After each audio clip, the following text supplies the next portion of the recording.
Yeah, let's create a little bit more room.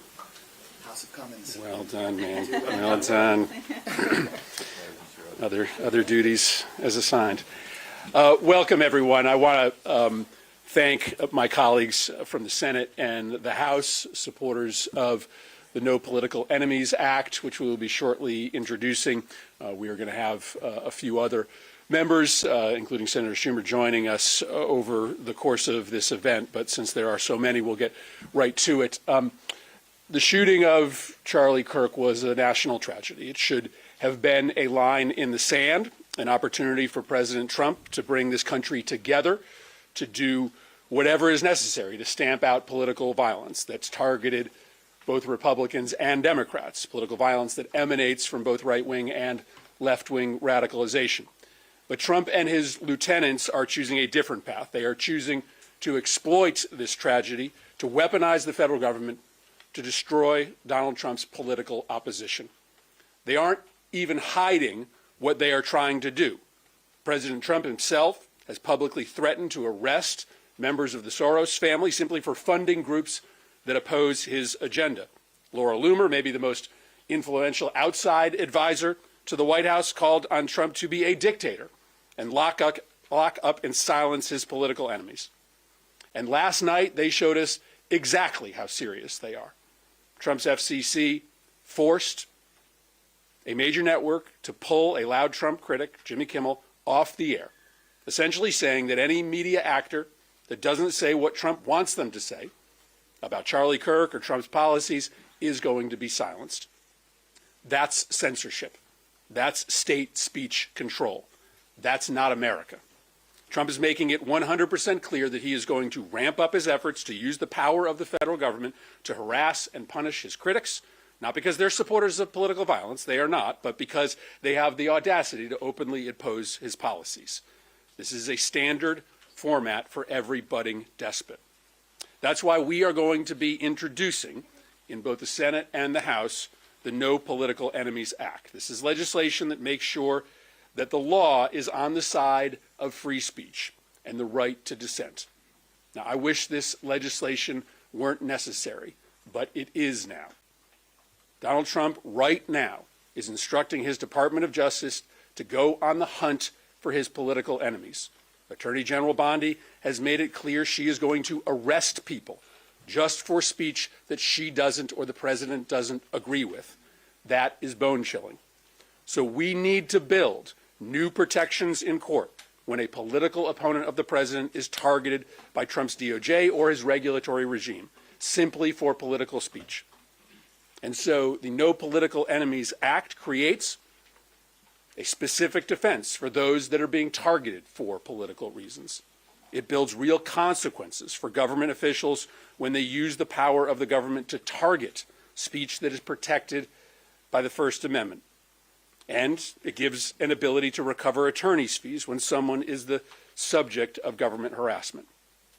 This is a decision moment for the country.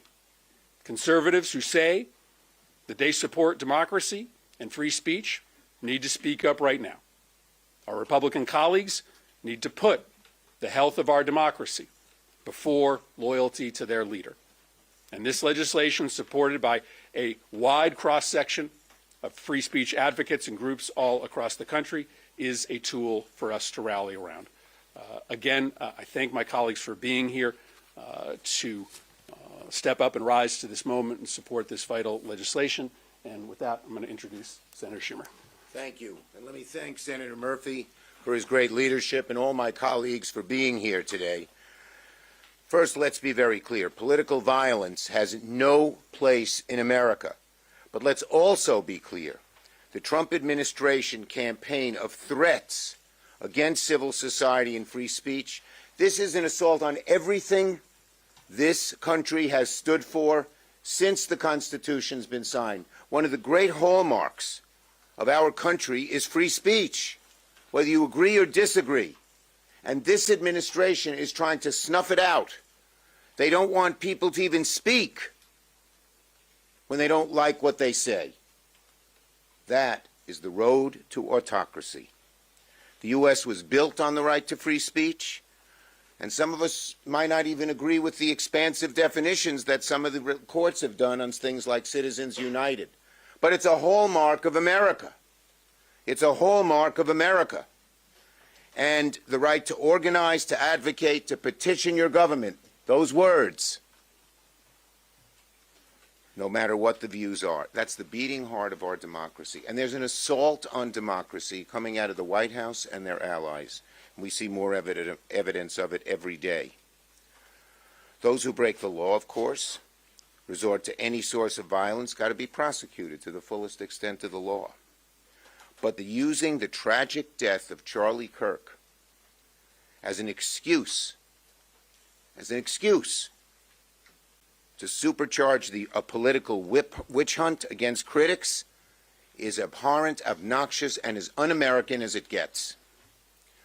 What happened to Charlie Kirk is, of course, abhorrent, and even more chilling is that we know all too well it wasn't an isolated incident. But it's repulsive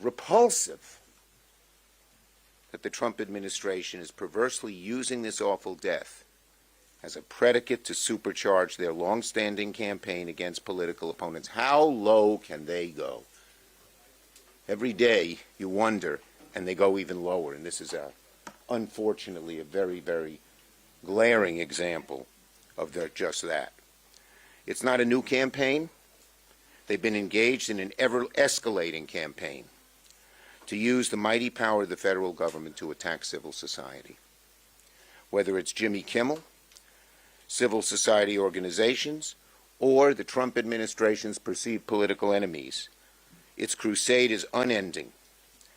And this is one of the saddest parts of all, because of congressional Republicans' obeisance to Trump, it's unchecked, because they are scared to stand up to Trump. Where are they? Where are our Republican colleagues in denouncing this stuff? We don't hear from them. But Democrats will not stand by. We will fight these abuses in the courts, in the court of public opinion, in Congress. So that's why I'm proud to stand with all of my colleagues here today to announce the No Political Enemies Act, legislation to stop the government from being used as a political weapon. The principle is simple. No president, Democrat, Republican, has the right to turn the federal government into an instrument of political revenge. That is what they're doing. That's what autocrats do. It's the kind of thing that Xi would do, that Putin would do. And Trump is doing it. It's disgraceful. So, it's not hard to understand. NOPE Act says the government must not engage in political motivated targeting and retaliation. The threats of political investigations and retaliation from the administration against their perceived political enemies strike at the heart, the beating heart of what this country is all about and has been since the days the farmers on Bunker Hill put down their plows and took up muskets for things like freedom of speech. So, Democrats won't stand for it. We'll fight back. We will defend the freedoms that make America a democracy, not an autocracy. And I thank my colleagues for joining us. Thank you, Senator Schumer. Senator Van Hollen?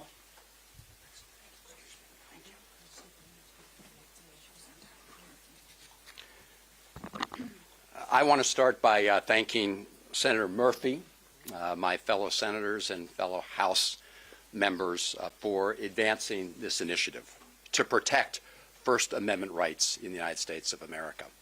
We shouldn't have to be here today. The First Amendment is crystal clear. The government may not use its power to squash political dissent. That is textbook First Amendment.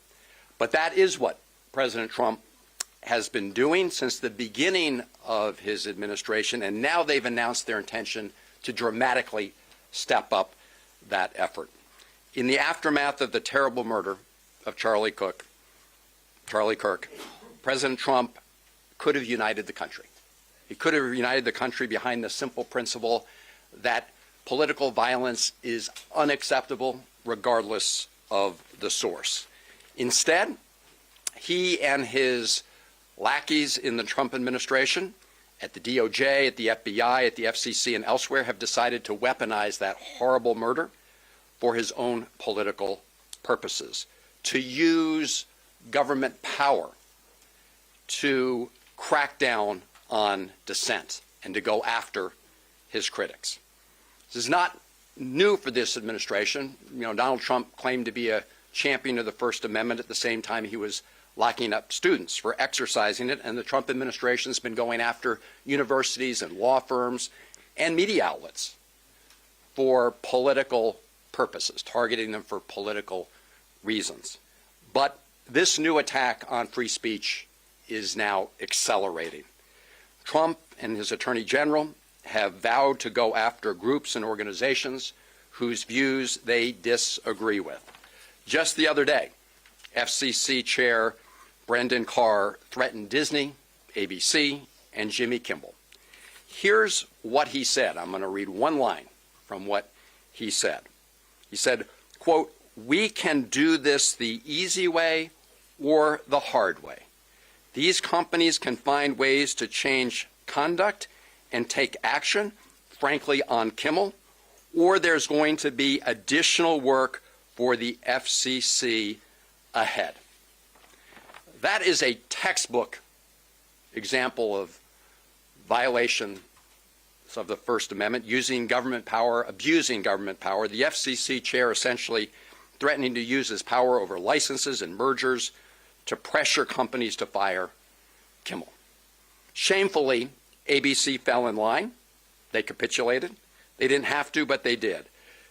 This legislation that Senator Murphy and the rest of us are introducing, and today's the framework, but the bill will follow, will strengthen the ability of individuals and organizations to protect themselves against this abuse of government power and deter government officials from engaging in that effort to go after it.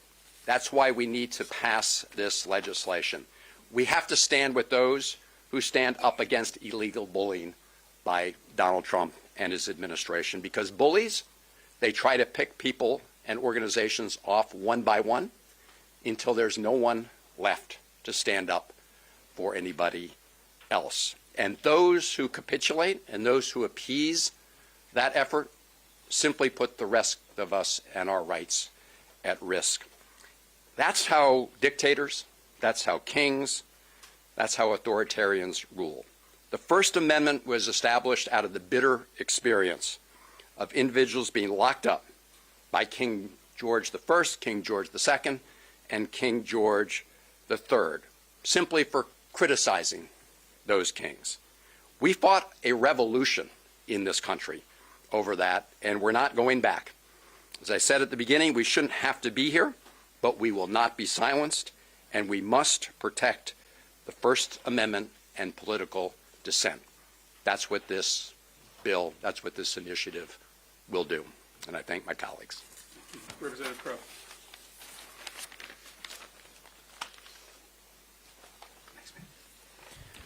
Thank you to Senators Murphy and Van Hollen in particular for conceiving of this legislation, and to all my colleagues standing here.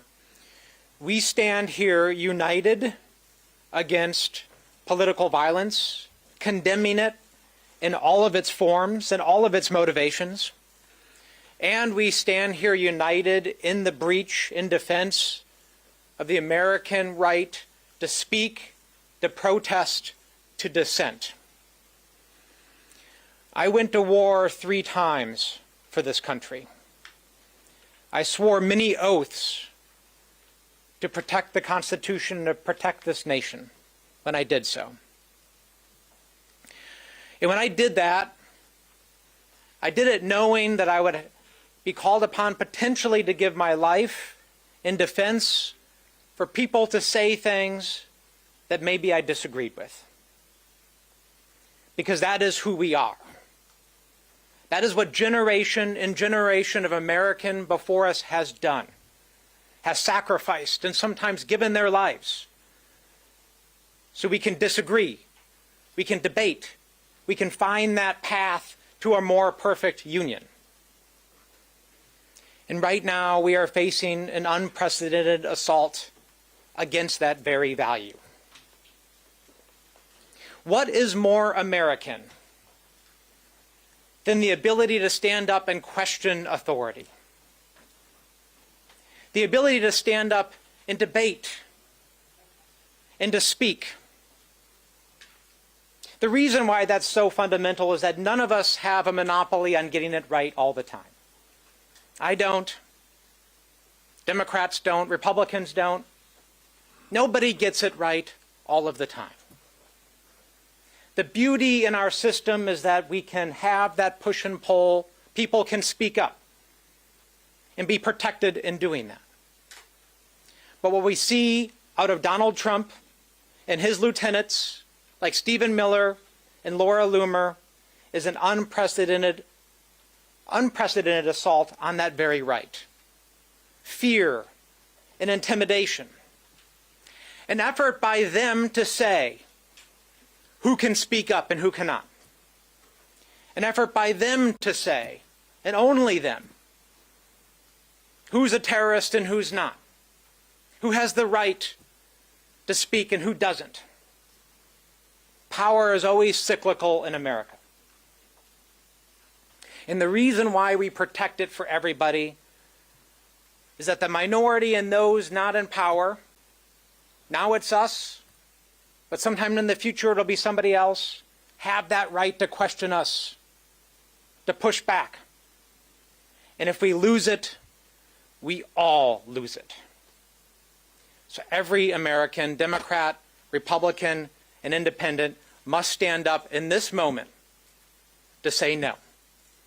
We will fiercely defend and carry forward the torch of Americans who have fought and defended it in the past, and we will not allow us to lose it on our watch. This legislation is simple.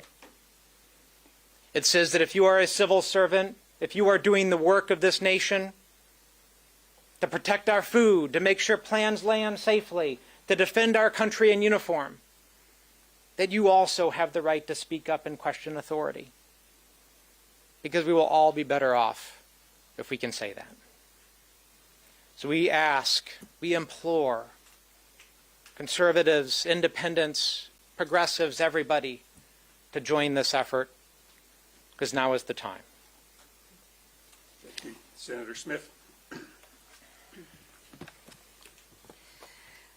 Oh, good morning. Good afternoon, I should say. Thank you, Senator Murphy, and all of my colleagues here. So I would like to read you a quote about the importance of free speech, the most fundamental of our values and rights as Americans. The quote is, "We don't have to agree with everything or anything that people say, but when political leaders represent an important constituency, it is incumbent upon us to at least participate in dialogue with them. We may disagree with your views, but we will fight to defend your right to offer it in the public square. Agree or disagree." Now, this quote isn't about being a Republican or a Democrat, though a Republican said these words. Vice President J.D. Vance said these words less than a year ago.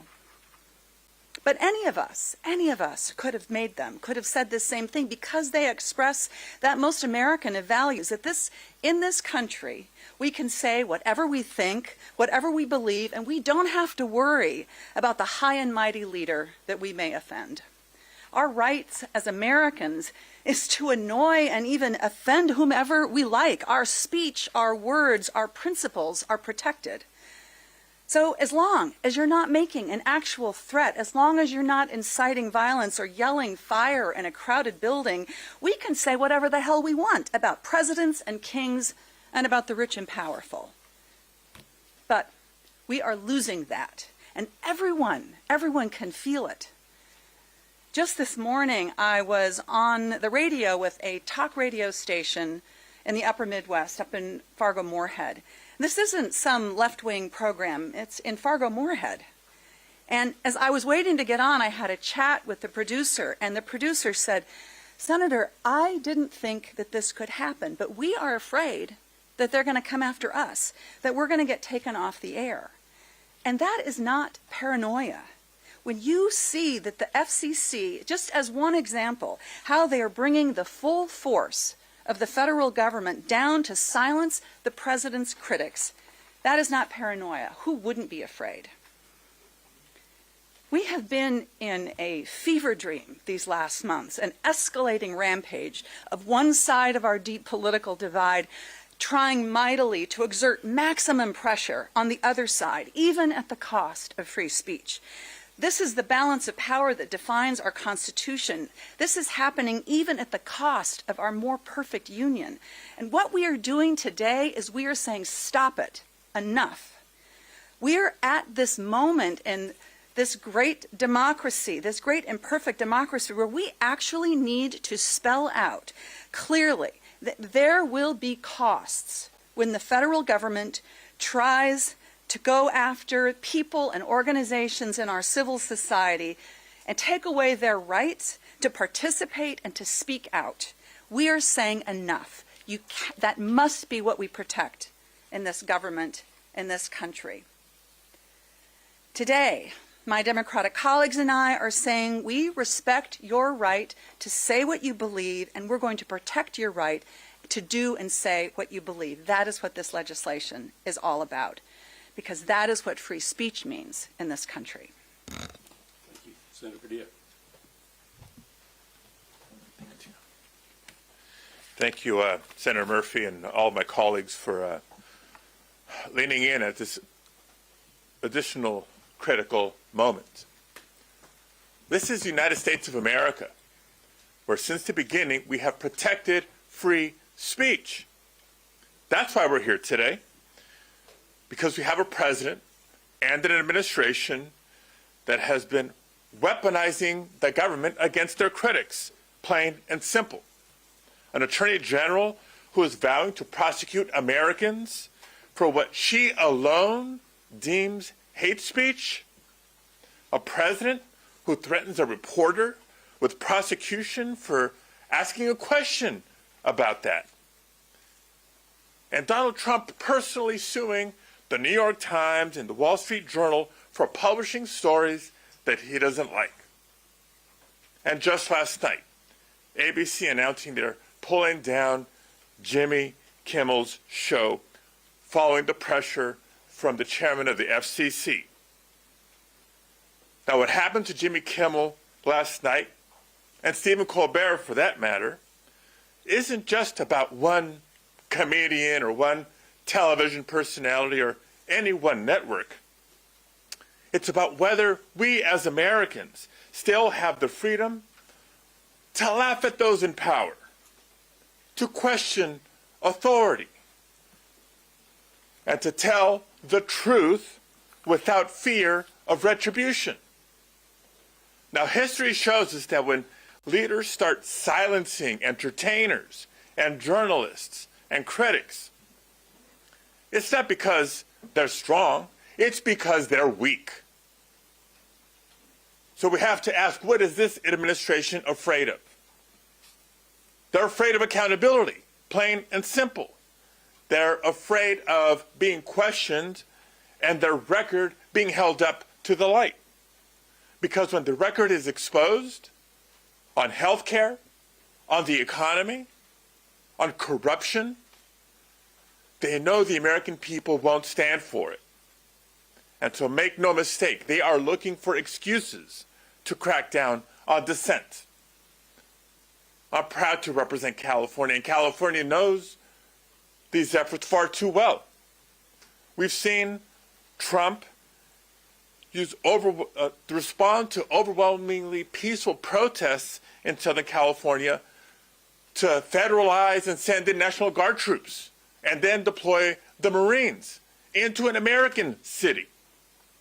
We see it today as Donald Trump is trying to extort UCLA and other universities for not following in line with his agenda. And I experienced it personally when I had the audacity to ask a question at a press conference with the Secretary of Homeland Security and was thrown to the ground and handcuffed. So today, it's no surprise that the Trump administration is using the horrific assassination of Charlie Kirk last week to justify its latest crackdown. And we have all denounced that assassination. We have all denounced political violence in all its forms anywhere in our country. Now, you could disagree with just about everything he stood for, or agreed with him for that matter, but in the spirit of Charlie Kirk, he came to debate. And he was proud to say so. He came to debate and to exercise his right to free speech, no matter how controversial.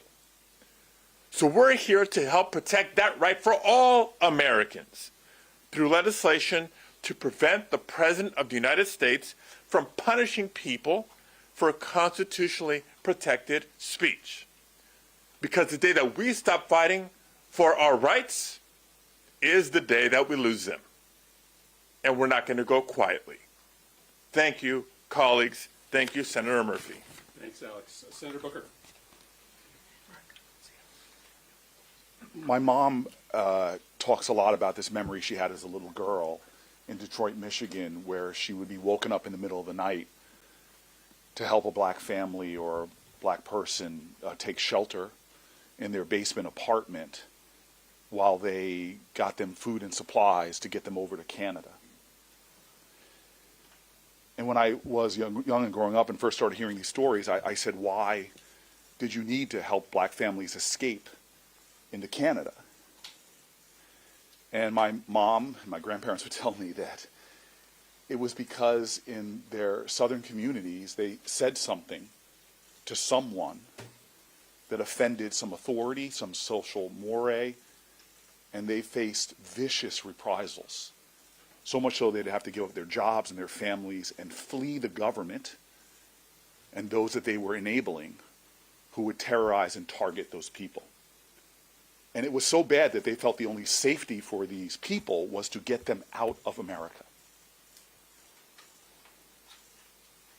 My grandparents witnessed the Red Scare and McCarthyism. They witnessed the targeting of artists like comedians that they loved, from Lenny Bruce, who was censored, to a whole generation of black comedians that were targeted for their jokes and what they said. My mom was an activist in the civil rights movement, and standing up and speaking truth could get you killed. From those who went out to register people to vote, like Goodman, Cheney, and Schwerner, to people like Fred Shuttlesworth that had their houses bombed and their families attacked for what they said, for speaking truth to power.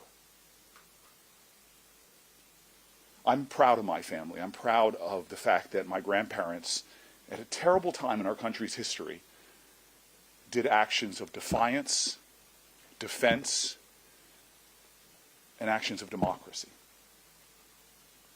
I just want to tell everybody right now, we are in our dark and dangerous time in America. This is a dark and dangerous time. And it's a time that we do something about it, and it starts with speaking up. I would like to believe that my grandparents in heaven right now look at this legislation and are proud of it. But this legislation is not enough. All of us right now have to begin to believe, what are we doing in defense of one of the most fundamental constitutional principles? Some of us have sworn an oath to defend our Constitution. It is under assault right now. I am telling you, if we at the people, not just folks who agree on some partisan spectrum, but all Americans, stand up in defense of the right to speak your truth as you see it, if we do that, if we respond to these assaults on the First Amendment by locking arms, we won't just defend democracy. We will do what my grandparents and parents' generations did, said, and sang. We shall overcome this dark time. Thank you, Corey. Representative Sarr. Thank you, Senator Booker, for those powerful words in that story, and thank you, Senator Murphy, for bringing us together today. Let's just say it plain and simple. President Trump is abusing the vast powers of the federal government to shut down people who dare disagree with him. From universities to law firms to nonprofits to journalists, Trump is abusing his power and violating the First Amendment daily to punish anyone who does not line up behind his agenda. That would be wrong no matter which party did it, no matter who the president was. So I'm thankful to my colleagues who are putting together this legislation to protect churches and nonprofits, newspapers, magazines, colleges, workers, students from any president who tries to target his political opponents, shred our Constitution, and disgrace our values in the process. We are in the biggest free speech crisis this country has faced since the McCarthy era. The murder of Charlie Kirk was a horrific crime, and it's clear that Trump wants to hijack that horrific crime to silence anyone who disagrees with the president about any issue. While Mr. Kirk's tragic murder is new, Trump's desire to shut down all opposition is not. From the beginning of his administration, Trump has tried to go after anyone who dares question him. And as we saw last night, far too many billionaires and corporate-owned media companies are bending the knee. Disney and ABC, Paramount and CBS, the Washington Post editorial board, Facebook. Let's be clear. The ultra-wealthy men who run these companies are making a choice. David Ellison, Mark Zuckerberg, Jeff Bezos, Bob Iger.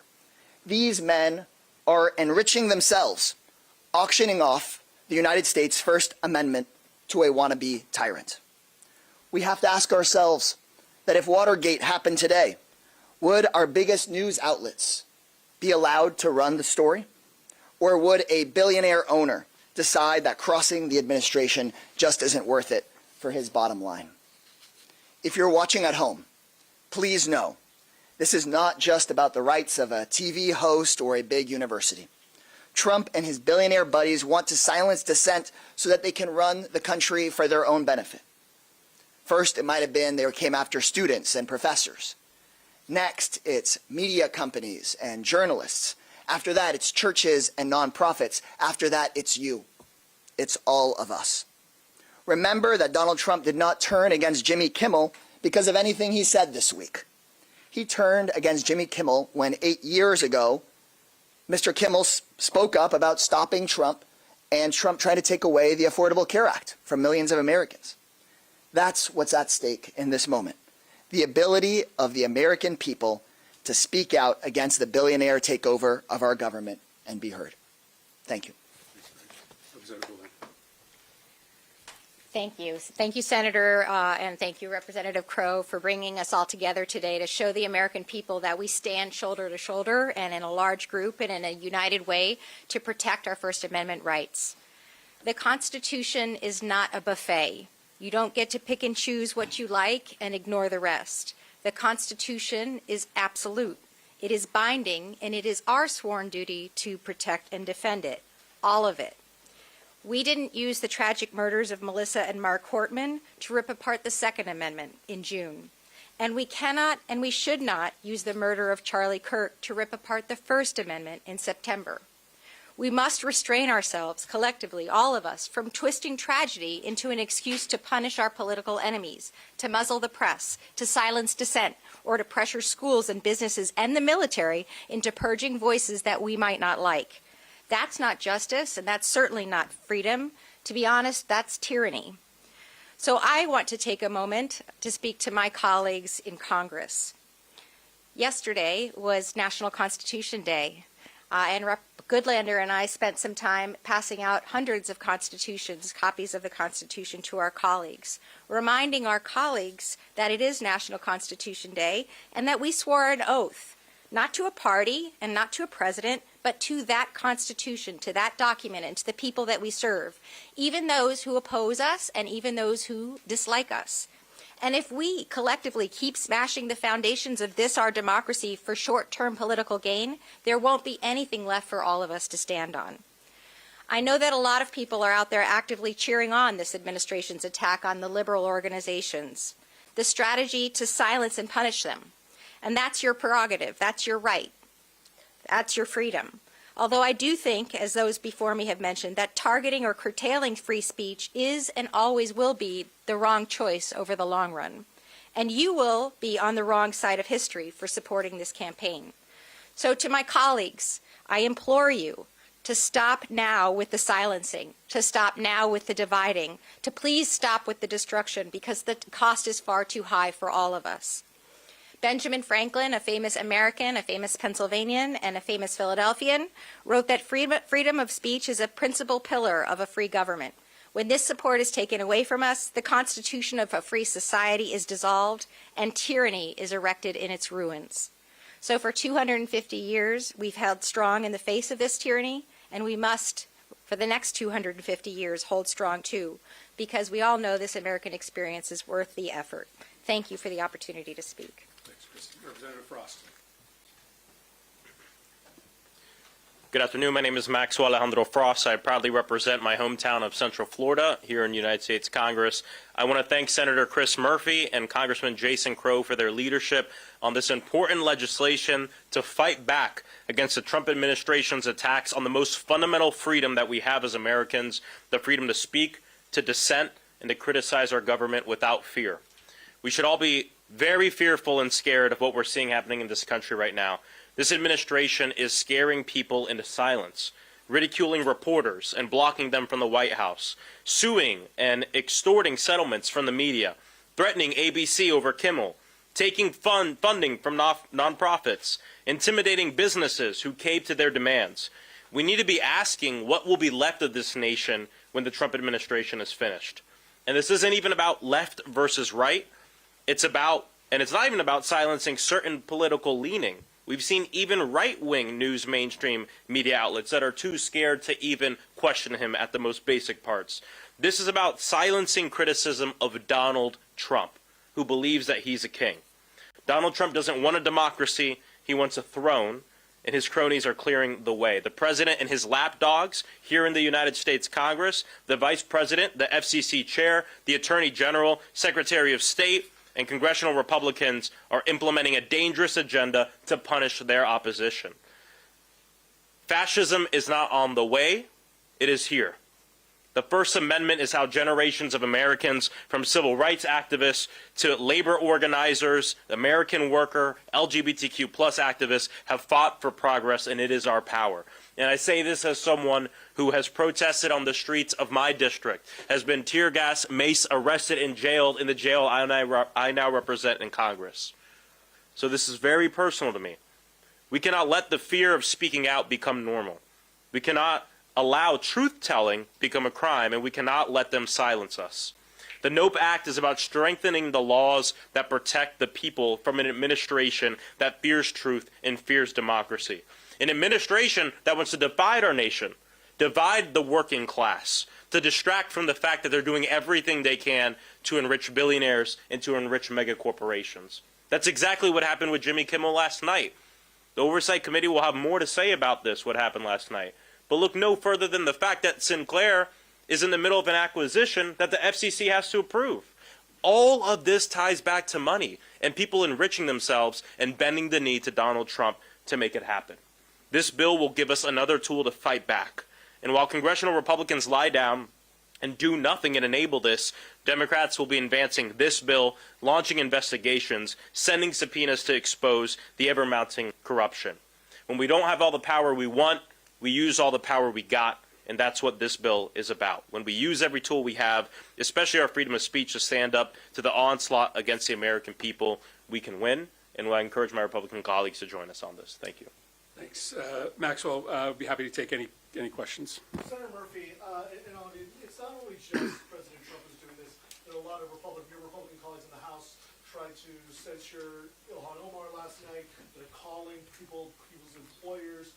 How can you not only do protections for people who are targeted by the president, but members of Congress and anybody who's trying to go after and get people fired for their jobs? Yeah, I mean, this is going to be an epidemic where there will be speech control, both in the public sphere but in the private sphere as well. These corporations are so greedy that they are willing to do anything and everything in order to make as much money as possible, including being lieutenants in Donald Trump's effort to try to control political speech. So, listen, we need to be talking not just to President Trump and the broad public, but to the corporate community as well, and put the question to them. You're going to rue this moment. You're going to regret this moment on your deathbed, when America is no longer a democracy anymore, and you were willing participants in the effort to destroy political speech, either by shutting down voices like Jimmy Kimmel that had every right to be able to speak in dissent to the president, or patrolling the speech of your employees who have just as much of a right to express their political opinions as well. So this is a big job, because we have to be speaking to our Republican colleagues to get them to do the right thing. We've got to be talking to the public, but we have to be talking to the corporate community as well.